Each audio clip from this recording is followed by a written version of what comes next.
Hey guys, how's everything going? I wanted to touch on debt to income ratios. So we already know to qualify your tenant, you're taking your full credit report and you're also taking 2 most recent pay stubs. So what you're basically doing is you're using that information to determine whether or not they qualify for your property. So I've taken the mortgage qualification process and I've applied it to my rental qualification process. For mortgages, you have a front-end ratio of 25% debt to income ratio and a back-end ratio of about 35 to 40%.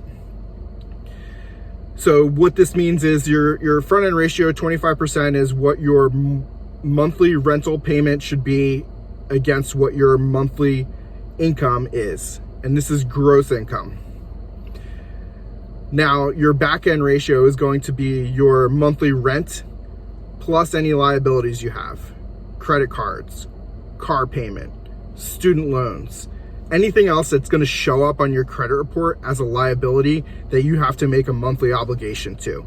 So you're adding these two numbers in and you're dividing it against your monthly income.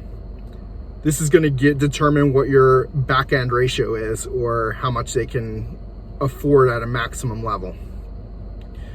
Now, I do take some leeways and everything like that with qualification, depending on what their credit score is.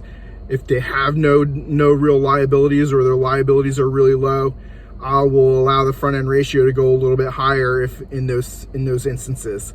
But this is going to give you a basic idea of whether or not your tenant's going to actually be able to qualify for your rental application. And it's going to determine whether or not they're going to pay you on a monthly basis. So this is one of the things I've used to apply to my rental process, and it has gone really successful for me. And I would implore that you actually use this as well. Instead of making a decision with your heart or your mind, you're making an informed decision on whether or not the tenant can actually qualify for your rental property. So if you have any other questions, feel free to always reach out to me. I'm always here to help. Thanks guys, have a great day.